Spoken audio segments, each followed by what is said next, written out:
তুমি আসবে বলে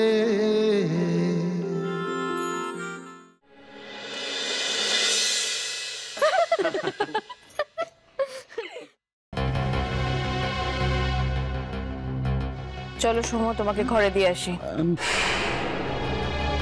তোমার ডাক্তার এখানে আছেন, তবুও তিনি কিছু বলছেন না।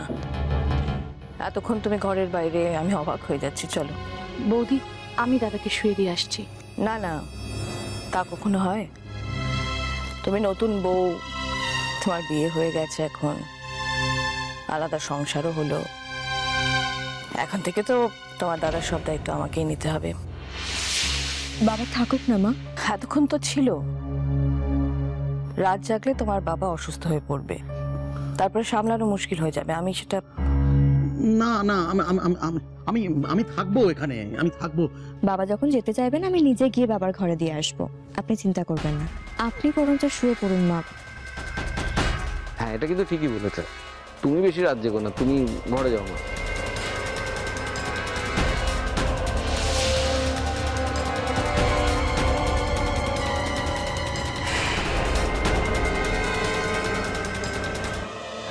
শোনো শোনো, আমাদের বুড়োদের দলে নেবে তো?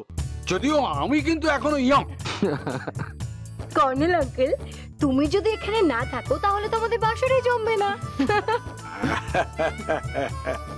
বাট এইভাবে ঢালাও বিছানা করে ফুটপাতে ভিখিরিদের মতো, I just don't want to.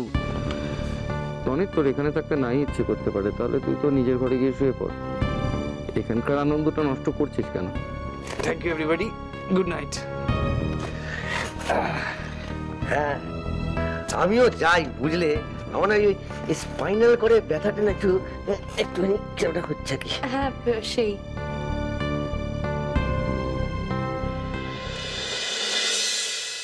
এবার ঝটপট সবাই বলে ফেলো তো, কে আগে গান গাইবে? কে আবার গান করবে? নতুন বউ গান করবে?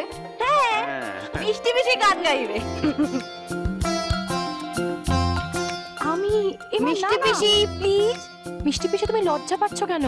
এবার তোদের মাথা খারাপ হয়ে গেছে নাকি? না না, কোনো কথা শুনবো না, কিন্তু আজকে তোমাকে গান গাইতেই হবে। হ্যাঁ, গা না রাঙা, তুই তো ভালো গাস, গা। দাদা না, দাদা বুঝেছি, আসলে আমাদের রিকোয়েস্টে কাজ হবে না। প্রবুদ্ধদা, দেখি তো। আমি কি